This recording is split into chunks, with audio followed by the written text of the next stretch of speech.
Hoy, mga pulpolitiko! Mahiya naman kayo sa mga pinaggagawa nyo.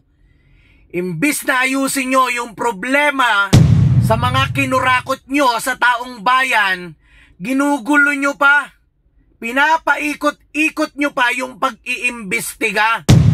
Ang dami na nga na nagdadawit sa mga pangalan ng mga pulpolitiko na to, di nyo man lang binibigyan ng invitation.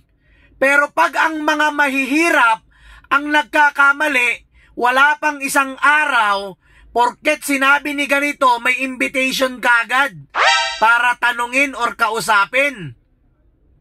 Pero yan, bilyon-bilyon po yung pinag-uusapan. Ilang beses na nadadawit yung mga pangalan ng mga pulpolitiko na yan, pero never nyong binibigyan ng invitation. Paano malalaman ang katotohanan? Gumising naman kayo mga pulpolitiko!